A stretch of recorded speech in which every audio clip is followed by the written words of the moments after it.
नमस्कार विद्यार्थी मित्रांनो, मी विनोद नाईक. आपण पाहत आहोत धारा विद्युत इयत्ता 9वी सायन्स मधील तिसरा चॅप्टर. याच्यापूर्वी आपण कशा प्रकारे रोध आणि रोधकता ही एकमेकाला कारणीभूत असते ते आपण बघितलं. त्यातून त्यांचे एक्सप्रेशन बघितले आणि त्यानंतर त्यांचे युनिट सुद्धा बघितले.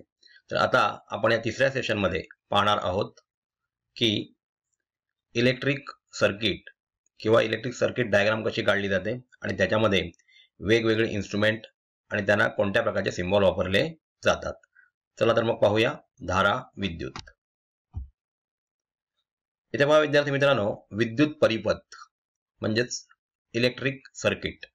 यामध्ये विद्युत घटाच्या दोन्ही अग्रांमध्ये जोडलेल्या वाहक तारा आणि इतर रोध यामधून वाहणाऱ्या विद्युत धारेचा सलग मार्ग म्हणजेच विद्युत परिपथ होय. आता विद्युत घटाचे दोन अग्र कोणते असतात तर पॉझिटिव्ह आणि निगेटिव्ह. आपल्याला इथे डायग्राम दिसते बघा. पॉझिटिव्ह आणि निगेटिव्ह एंड, पॉझिटिव्ह कडून करंट चालू होतो म्हणून तो एरोने दाखवलेला आहे. त्याच्यानंतर पुढे तुम्हाला एमीटर दिसतंय आणि त्याच्यानंतर रोधाच्या वर तिथे व्होल्ट मीटर लावलेला आहे. नेहमी व्होल्ट मीटर जे आहे ते रेझिस्टन्सच्या अक्रॉस लावलं जातं आणि एमीटर जे आहे ते परिपथामध्ये म्हणजे तिथे मध्येच लावलं जातं. एकसळ जोडणीमध्ये असतं ते. आता एकसळ जोडणी आणि समांतर जोडणी म्हणजे काय ते आपण शेवटच्या सेशनमध्ये पाहणार आहोत. तर हा जो आहे तो विद्युत धारेचा सलग मार्ग आहे, म्हणजेच याला विद्युत परिपथ इलेक्ट्रिकल सर्किट असं म्हणतात. हा नेहमी आकृती काढून दाखवतात. यामध्ये वेगवेगळे घटक कसे जोडावेत हे विविध चिन्हे वापरून दाखवलेले असतात आणि अशा प्रकारच्या रेखाकृतीला आपण विद्युत परिपथाकृती असे म्हणतो. म्हणजेच काय तर इलेक्ट्रिक सर्किट डायग्राम. आता हे जे डायग्राम आपण इथे काढलेली आहे त्याच्यामध्ये बघा प्रत्येकाला सिम्बॉल आहे. जसं एम्पियरला आपण ए ने दाखवतो किंवा व्होल्ट मीटरला व्ही ने दाखवतो. व्होल्ट मीटर नेहमी रेझिस्टन्सच्या अक्रॉस असतो, रेझिस्टन्सला आर ने दाखवला जातो. किंवा विद्युत घट जोडलेला असेल तिथे एक मोठी आणि एक छोटी अशी व्हर्टिकल लाईन काढली जाते. मोठ्या लाईनला पॉझिटिव्ह एंड आणि दुसऱ्या लाईनला निगेटिव्ह एंड असं म्हटलं जातं आणि त्याच्यामधून आपल्याला तार दिसते. तर अशा प्रकारे आपण ही आकृती काढत असतो. आता यामधील विविध जे घटक जोडलेले आहेत ते कशा प्रकारे चिन्हाने दाखवले जातात हे आपण आता पुढल्या स्लाइडमध्ये पाहणार आहोत. या आकृतीत विद्युत धारा मोजण्यासाठी एमीटर व रोधाच्या दोन टोकादरम्यान तुम्हाला सांगितल्याप्रमाणे काय असतं तर व्होल्ट मीटर असतं. आता व्होल्ट मीटरचा रोध अतिशय जास्त असल्याने त्यातून वाहणारा विद्युत प्रवाह अतिसूक्ष्म असतो. ओहमच्या नियमानुसार आपण सांगू शकतो की V is equal to I R. म्हणजे याचा अर्थ काय झाला तर आर जर आपण पलीकडे नेला किंवा I is equal to V by R किंवा R is equal to V by I, म्हणजे त्यातून वाहणारा विद्युत प्रवाह आणि रोध जे आहे ते एकमेकाला इन्व्हर्स प्रपोर्शन आहेत. म्हणजे व्होल्ट मीटरचा रोध जर जास्त असेल तर वाहणारी विद्युत धारा सूक्ष्म असायला पाहिजे, कमी असायला पाहिजे, कारण हे एकमेकांच्या व्यस्त प्रमाणात म्हणजेच इन्व्हर्स प्रपोर्शन मध्ये आहेत. इथे पहा आपल्याला काही पिक्चर्स दिसत आहेत. त्या पिक्चर्सला सिम्बॉल मध्ये कसं दाखवलं जातं आणि त्याचा उपयोग काय होतो हे आपण इथे बघणार आहोत. बघा, विद्युत घट म्हणजे आपल्या घरात असलेला सेल जो आपण घड्याळाला लावतो किंवा ट्रान्झिस्टर मध्ये वापरतो किंवा कॅमेराज मध्ये वापरले जातात. त्यांना दोन व्हर्टिकल लाईन, एक मोठी आणि एक छोटी. मोठी व्हर्टिकल लाईन म्हणजे पॉझिटिव्ह एंड आणि छोटी म्हणजे निगेटिव्ह एंड. हे वाहकांच्या टोकामध्ये विभवांतर प्रयुक्त करतात. त्याच्यानंतर बघा विजेरी म्हणजे एक पेक्षा जास्त जर विद्युत घट असतील तर त्याला विजेरी म्हणजे बॅटरी असं म्हटलं जातं.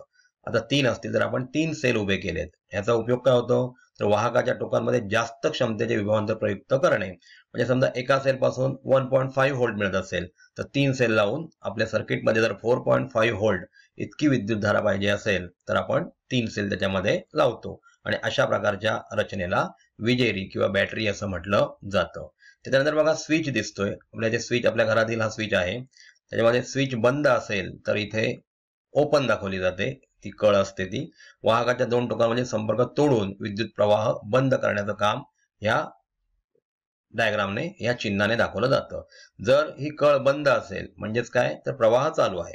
कळ बंद असली तरी काय झालं प्रवाह चालू असतो. म्हणजे वाहकाच्या दोन टोकांमधील संपर्क जोडून विद्युत प्रवाह सुरू करण्यासाठी अशा प्रकारचं दोन ब्रॅकेट काढून पॅरेंथेसिस काढून त्याच्यामध्ये एक डॉट दिला जातो, म्हणजे इथून विद्युत प्रवाह सुरू आहे. जोड तार किंवा वाहक तार दाखवण्यासाठी स्ट्रेट लाईन किंवा थोडीशी वक्र अशी लाईन दाखवली जाते.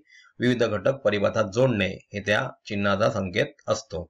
ओलांडून जाणाऱ्या तारा जर असतील तर बघा, दोन तारा एकमेकांच्या वरून चालल्यात म्हणून तिथे एक ब्रॅकेट तयार केलं जातं, म्हणजे वाहक तारा एकमेकींना ओलांडून जाताना दाखविल्या जातात. आता बघा, विद्युत दिवा चालू असेल तर आपल्याला येलोइश कलर किंवा वर सूर्याच्या भोवती आपण जशी किरण काढतो त्याप्रमाणे दाखवले जातात, किंवा बंद असेल तर नुसताच बल्ब दाखवला जातो. म्हणजे याचा उपयोग काय होतो, तर विद्युत धारेचे वहन तपासणे.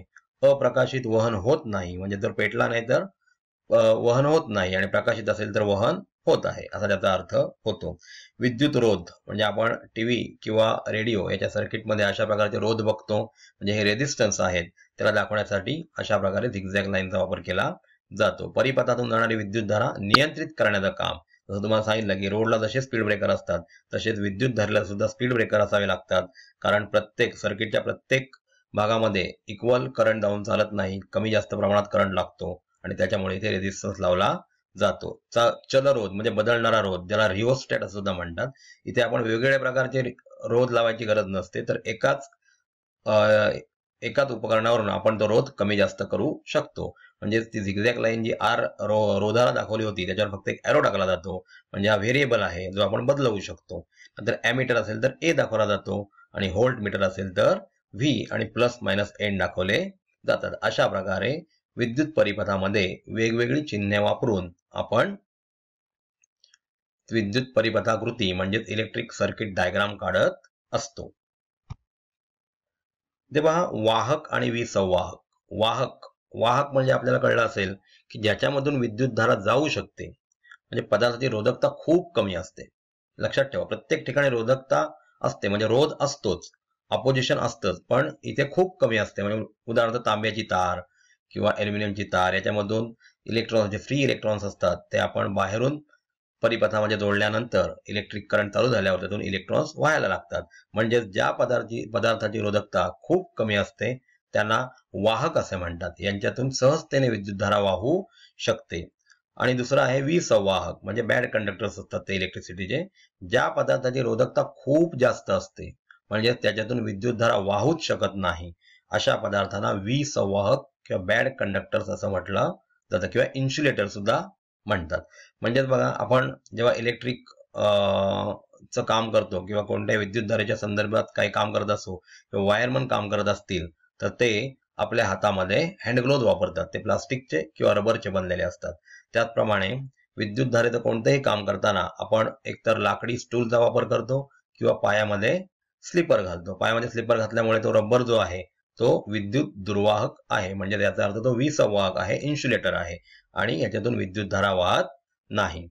आता बघा, पहिला प्रश्नामध्ये दिसतो की पदार्थ वाहक किंवा विसंवाहक का असतात. लक्षात घ्या, आपण ज्या दोन डेफिनेशन बघितल्या त्यानुसार आपण सांगू शकतो. वाहक का असतात, तर त्याच्यामध्ये रोध कमी असतो, म्हणजे इलेक्ट्रिसिटी आरामात वाहू शकते म्हणून त्या वाहक असतात.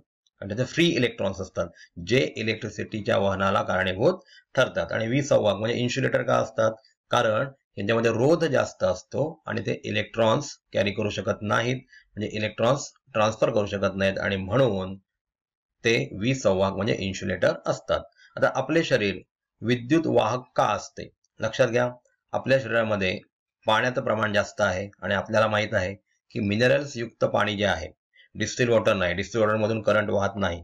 करंट वाहण्यासाठी मिनरल वॉटर असावं लागतं. आपल्या शरीरामध्ये भरपूर प्रकारची खनिजे आहेत, आणि त्याच्यामुळे जेव्हा आपला संपर्क विद्युतधारेशी येतो, आपण जेव्हा टच करतो, डायरेक्ट संपर्क ज्या वेळेला येतो त्यावेळेस आपल्या शरीरातील पाणी जे असतं ते इलेक्ट्रिसिटीचं वहन करतं आणि त्याला अर्थ करण्याचा प्रयत्न करतो, आणि म्हणून आपण इलेक्ट्रिसिटीचं काम करताना नेहमीच पायात चप्पल वापरतो, स्लीपर वापरतो, किंवा हातात हँड ग्लोव्ज वापरत असतो.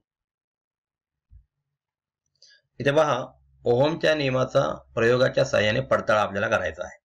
आता इथे ए बी सी डी हे 4 सेल आपल्याला लावलेले दिसत आहेत, जोडणीमध्ये घट जोडलेले आहेत.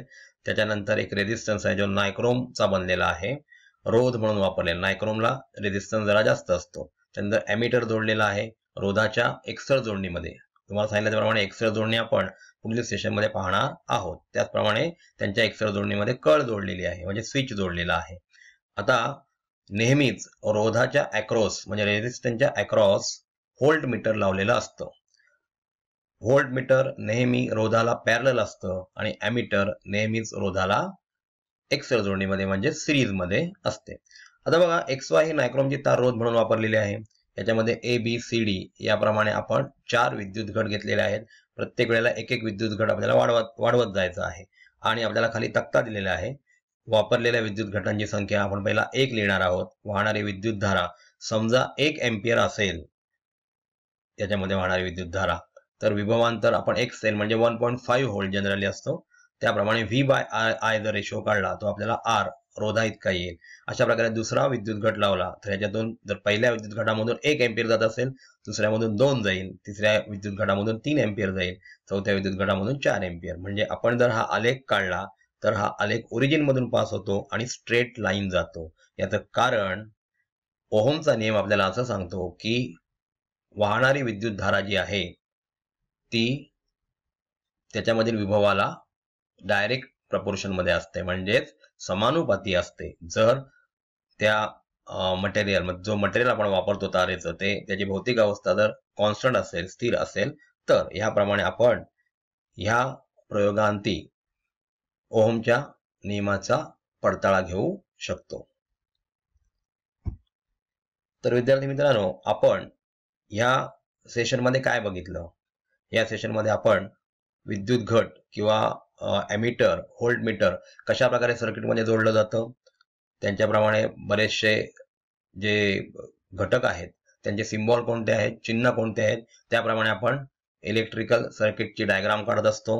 त्याच्यानंतर आपण बघितलं की ओहमच्या नियमाचा पडताळा कसा घ्यायचा असतो. ज्याप्रमाणे आपण ग्राफ काढतो तो ग्राफ स्ट्रेट लाईन आला, म्हणजेच याचा अर्थ V/I रेशिओ हा कॉन्स्टंट आहे आणि त्या कॉन्स्टंट रेशिओलाच ओहम असं म्हणतात, म्हणजे रोध असं म्हणतात. त्याचा युनिट ओहम असं आहे. धन्यवाद.